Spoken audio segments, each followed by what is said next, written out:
الرحمن الرحیم. نن موږ بحث وایو د عصبات نه. دا 12 ذوی الفروز چې تیر سولو پکې 4 نارینه وو او 8 ښځې ولې. نو ذوی الفروز چې دې حصې ورکړلې د هغه وروسته بیا که هم مال پاته ولو وینې، نو هغه ټول مال چې کوم دی هغه بیا عصبات وړي. خو په عصباتو کې هم خپل ترتیب دی. وینې دا رقم نه دی چې بس هر عصبه ته میلاویږي. دا د ګور دلته موږ ترتیب ورکړی دی شمار کې وینې 14 نمبر. نو اول چې کوم دی په عصباتو کې زوی دی. زوی چې کوم دی هغه عصبه بنفسه دی او لور چې کوم دی هغه په ذوی الفروز کې ده. خو لیکن چې زوی ورسره راسي بیا دغه لور بیا عصبه جوړیږي، دا عصبه بغیره جوړه سوه. نو اوس چې کوم دی چې په ذوی الفروز باندې موږ مال تقسیم کړي دغه باوجود بیا هم حصه پاته سوله، یو څه شی پاته سول. مثال مسله د چیس جوړه سوې ده، نو هلته چې کوم دی هغه یو 15 حصې ولاړې خو یوه حصه پاته سوله، یا 4 ولاړې 2 حصې پاتې دي. نو اوس دا 2 حصې چې کوم دا به بیا څه به کوي، دا به بیا زوی ته ورکوي.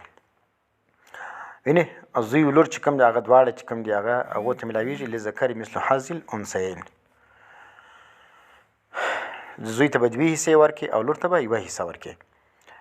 نو ګوره دلته مې 2 نسبت 1 څه معنا، 2 حصې د زوی سولې. تشریح وضاحت کې چې ورته وګورئ تشریح او شرایط. نو 2 چې کوم دی هغه د زوی دی، 1 ده لور د پاره سوله.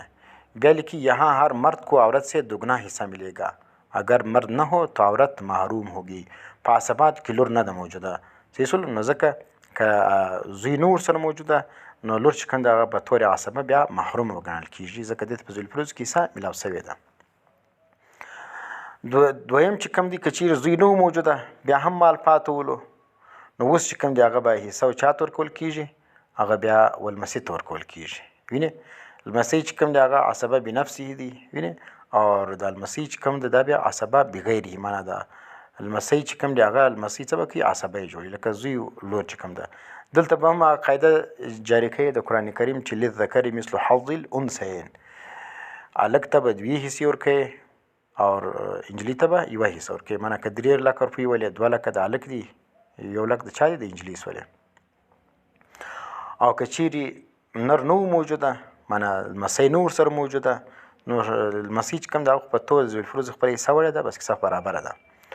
دا رقم د زوی زوی چې کوم دی، وینې د زوی زوی خو نو پتا سولو، د زوی زوی لمسی د لمسی نو نسو د لمسي زوی ښیم پړوتا 14. دغه چې کوم دی دا هم عصبه بنفسه دی، او دغه پړوتی چې کوم ده دا د لمسي زوی او د لمسي لور چې کوم ده، دا لور چې کوم ده دا بیا عصبه بخیره جوړیږي. نو دلته به هم بیا که مال پاته ولو، معنا زوی هم نسته د مړي ده، لمسی هم نسته، او دا رقم دغه چې کوم دی خالي کړوسی موجود دی، نو اوس به دته هغه ټول مال میلاویږي. وینې په طور د عصبه باندې. او که لور ورسره موجوده وله نو به هغه قاعده ورسره جاري کړي للذکر مثل حظ الانثیین. او که لور نو لمسی نه ورسره، لمسی ده که کړوسی ده، کړوسی نه ورسره موجوده، نو بیا چې کوم دی ګرد مال به د هلک ته میلاویږي. ولیدل کې پړوتا के साथ پوتی को به حصہ ملے گا. د پړوتا سره پوتی ته هم حصہ میلاویږي بشرطه کې ذوی الفروز میں سے حصہ نه ملا ہو.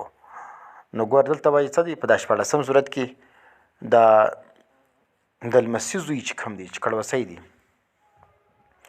وایي دې ته د دغه لمسي د ده سره لمسي ته هم حصه میلاویږي په شرط د دې چې په ذوی الفروز کې د دې حصه نه وي وړې. که په ذوی الفروز کې د لمسي حصه نه وړې نو بیا دې ته د لمسي سره د کړوسي سره هم حصه میلاویږي. پړوتا کو के साथ पोती को भी हिस्सा मिलेगा बशर्ते कि ذوی الفروز में से हिस्सा न मिला हो. دا مسله د تشبیب ده.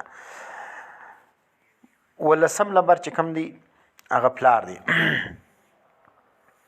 که چیرې مسله تا جوړه کړه پر ذوی الفروز باندې تقسیم سوله، وینې خپلې حصې د ګور ته ورکړلې، د هغه باوجود بیا چې کوم دی هغه هم یو څه مال یو څه پیسې پاته سولې. مثال مسله د چې جوړوله 4 حصې چې کوم دی هغه ذوی الفروز ویوړې 2 حصې پاتې دي. اوس چې بیا وکتل نه بیټا سته، مثال د مړي نه زوی سته، نه لمسی سته، نه کړوسی سته، اوس به بیا څه وکړئ 18 نمبر چې کوم دی بیا به وګورئ په مسله کې پلار شته که نشته.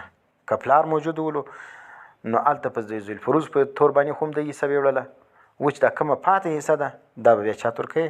دا 2 حصې به هم پلار ته ورکوې. وینې.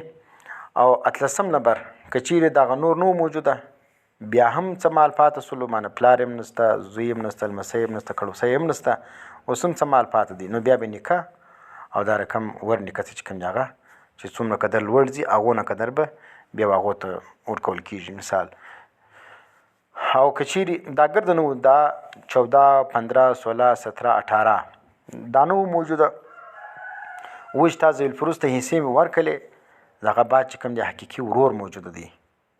حقیقي ورور چې کوم دی هغه حقدار دی په تور د عصبه باندې، هغه ګرد مال بیا دی وړي. نو د ده سره که بیا خور موجوده وله وینې، نو بیا به للذکر مثل حظ الانثیین قاعده به پکې جاري کړې، نارینه ته به 2 او نجلي ته به 1 حصه ورکړې. اوس که چیرې دغه 19 نمبر هم نه موجوده بیا به ورته وګورې په مسله کې حقیقي خور شته که نشته. وینې. نو که چیرې حقیقي خور موجوده وله بیا چې کوم دی یوه به شرط کې، خو به دلته بیا شرط دا دی چې دا به په تور د ذوالفروز محروم وي، معنی په ذوالفروز کې خو دې ته شی نه دی میلاو شوی.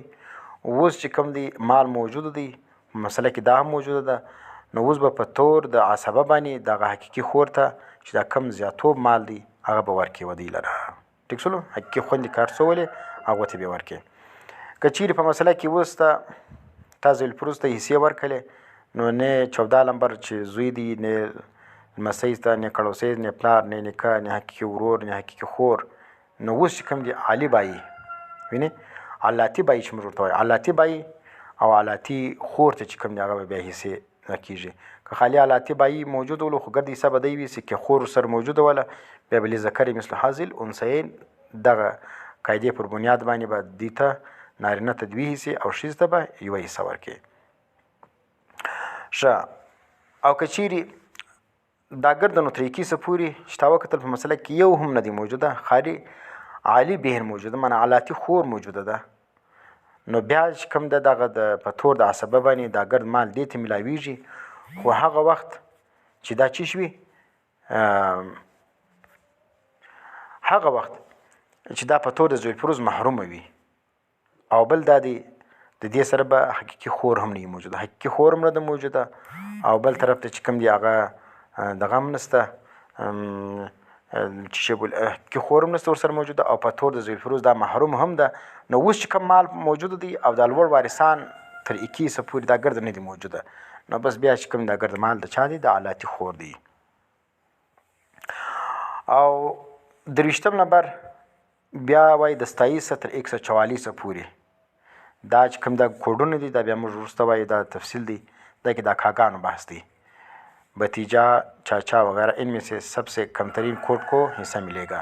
په دې کې ګوره بیا کوډونه دي، که ګوره 27 او 26 سره جمع سولو نو 26 ته به ورکوې، 47 او 48 سره جمع سولو، هغه کوډونه دي. نو هغه کې چې کوم دي چې کم کوډ والا موجود ولو هغه ته به ورکوې، زیات کوډ والا چې کوم هغه محرومه دي. که اوس بیا هم نو موجوده، اوس چې کوم دي تا په ذوالفروز باندې شی تقسیم کی په تور د عصبه باندې دا یو هم نه ویوړي، نو اوس چې کوم دي دغه 2 حصې دي یا 3 حصې دي یا هر څو حصې چې کوم دا به رد کې. وینې زوجین سے بقیه ذوی الفروز نسبی میں د زوجین څخه چې کوم پاتې سید معنا ولته په مسله کې زوجین موجود ولو دا غوس حصہ چې دی ورکله، اوس دا غوس چې کوم باقی مانده ده. وینې بقیه ذوی الفروز نسبی، ذوی الفروز نسبی کې چې کوم دی هغه دغه زوی سلو المسی سلو، وینې دا پلار او انا او دا ګرد چې کوم د ذوی الفروز نسبی دي. नसबी में उनके बुनियादी हिस्सों के तनासब से तकसीम किया जाए. दागो چې کوم بنیادی حصې دي داغو په تناسب باندې بیا هغو ته ورکړي. دې باندې بیا مثال نمبر 3 کې بیا موږ هلته بیا وضاحت درته کوو انشاءالله. که چیرې مسله رد هم نسوله، وینې نو بیا چې کوم دي هغه معنا دا نو موجوده، نو بیا به څه به کوي، بیا به دغه مال چې کوم دا په ذوی الارحامو کې تقسیموي، یعنی نواسا، نواسی، پوپی، مامو وغیره دا چې کوم دی په هغو کې بیا تقسیمیږي. او که چیرې دغه هم نو موجوده، رد هم نسوله، ذوی الارحام کې هم شعر و صورت میلاو، نو بیا چې کوم دی هغه به څه به کوې، بیا به اسلامي بیت المال ته دغه د مړي مال چې کوم دی هغه سپارې. معنا ذوی الفروز چې دی تقسیم کله حصې دې ورکړلې، د هغه وروسته چې کوم دی هغه بیا فتوا د عصبه باندې یوه هم نه وي وړله، نه رد شوله، نه ذوی الارحام موجود دي، نو بیا چې کوم دی دا د مړي دا مال به په بیت المال کې دا جمع کوي. او دلته څه اشارات درته کې دا ما وختي وضاحت درته کړی دي. دا دو بعد چې دا کوډ نشان چې کوم دی دا ته ګریټر وایي په انګریزي کې، نو په اردو کې دې ته بڑے سے بڑا ویني یا دو سے بڑا یا دو سے زیادہ دا رقم موږ وایي، دو یا دو سے زائد موږ دې ته وایي. او دا ایک چې کوم دا صرف د یوه دپاره راځي، دا ایک نسبت ایک دا څه معنا برابر کې شریک، معنا چې دا دواړه چې کوم دی هغه ته برابره حصه میلاویږي، که یوه ته یوه میلاویږي بل ته به هم یوه میلاویږي.